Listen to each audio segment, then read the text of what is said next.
propugnando para que haya un estatuto único que dé garantías plenas a la labor docente y por supuesto que se mantenga el 2277 como horizonte de lucha. Fundamentalmente rechazando el paupérrimo aumento salarial que hace el gobierno de Uribe. Segundo, estamos en la lucha por el Estatuto Único Nacional Docente, donde se reivindique la estabilidad, el derecho a ascender, el salario profesional, a tener unas prestaciones sociales, económicas y de salud acorde a la dignidad del magisterio. Y lo tercero, en la parte del departamento de Antioquia vamos a hacer una ofensiva muy importante como sindicato en términos de empezar a desarrollar y ejecutar lo de la ley 115 en términos de los 3 años de preescolar. Vamos a trabajar muy fuerte eso porque consideramos que es de ley y por lo tanto el gobierno tiene que cumplir. En la calle San Juan, frente a la Alpujarra, fue leída la proclama del 1 de mayo, en la que quedaron consignadas las reclamaciones y denuncias de la clase obrera. También rechazamos la presencia imperialista en Colombia de bases militares, a lo cual este gobierno renuncia a su soberanía y permite que con ello se establezcan intereses supranacionales en contra de la carta política del país. En el campo económico no podemos estar de acuerdo con la política salarial, de manera particular el pírrico incremento del 2% a los trabajadores estatales. Pero mientras el gobierno con su política golpea a los trabajadores, favorece al capital, al sector financiero que en los primeros meses del año ha tenido utilidades por 2 billones de pesos, siendo Colombia uno de los países más inequitativos de América. ¿Y qué decir de la política gubernamental de persecución ilegal a la oposición, de estigmatización a quienes disienten del gobierno, de las chuzadas del DAS a magistrados, a dirigentes sindicales, periodistas y políticos críticos del gobierno? También hacen parte de esta política los llamados falsos positivos y las ejecuciones extrajudiciales violatorias de los derechos humanos y de la Carta Política. Denunciamos de igual manera la violación sistemática de derechos humanos que hacen grupos paramilitares, generando genocidios y desplazamientos en nuestro país, y exigimos la aplicación inmediata de una real política de verdad, justicia y reparación de víctimas con garantías de no repetición. Queda claro que este gobierno desarrolló durante 8 años las medidas más retardatarias contra los trabajadores y el país. La celebración del 1 de mayo culminó en la casa del barrio Niquitao, donde vivió buena parte de su vida María Cano, casa que aspiran los sindicalistas se convierta en museo. Solicitemos todo un trabajo con la administración municipal en el sentido de que la casa donde María Cano vivía en el momento de su muerte sea comprada por el municipio de Medellín y se organice este espacio como un elemento más del patrimonio que tiene hoy la ciudad como patrimonio histórico, que tiene un gran legado, y pueda allí ubicarse un espacio para los trabajadores o bien un museo. Ya se mirará, pero lo importante es que se reconozca como un patrimonio del pueblo colombiano de la ciudad de Medellín.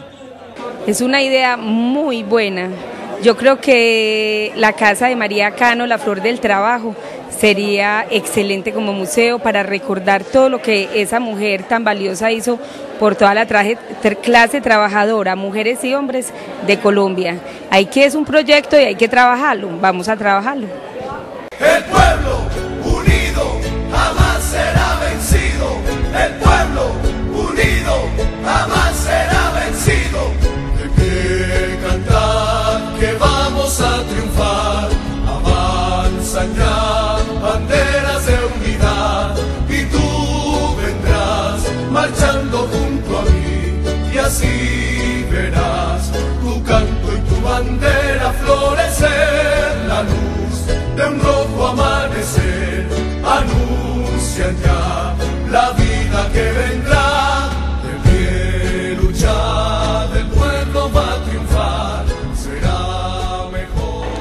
Se realizó en el Teatro Luis Felipe Vélez Herrera de Adida el taller previo al Seminario Internacional Las otras voces de la independencia, sectores populares, afrodescendientes e indígenas en la independencia de Colombia.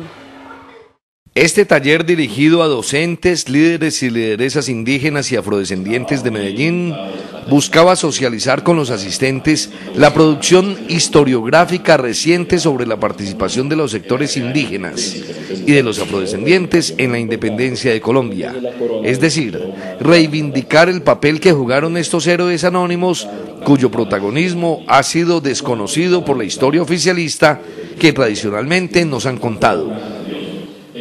La pirámide como poblacional era el primer grupo españoles, blancos, había esclavos negros, había indios, también era el tercer grupo, y el cuarto grupo eran los mestizos, mulatos y zambos, es decir, la gente mezclada, el producto de los tres primeros.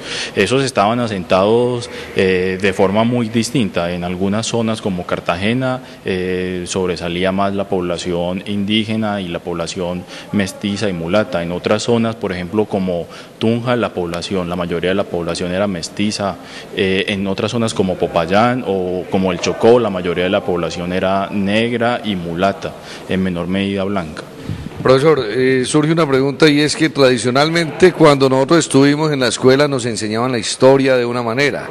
Ya con motivo de la celebración o la conmemoración del Bicentenario, estamos como despertando a conocer otro contexto, otra realidad, o que nos cuenten la historia de otra manera.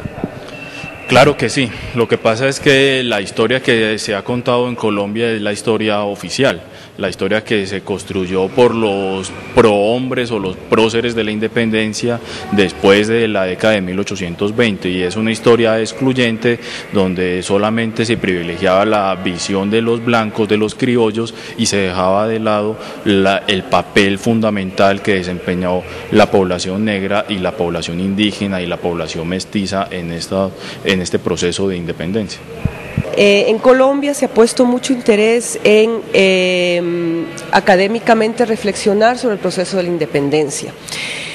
Sin embargo, no ha habido un espacio para estudiar o reflexionar sobre qué pasó con esos grupos subalternos, con esos grupos marginados, que aún ahora en Colombia son unos grupos excluidos, como son los afrodescendientes y los indígenas, que de hecho tuvieron una participación muy importante en las independencias de Colombia.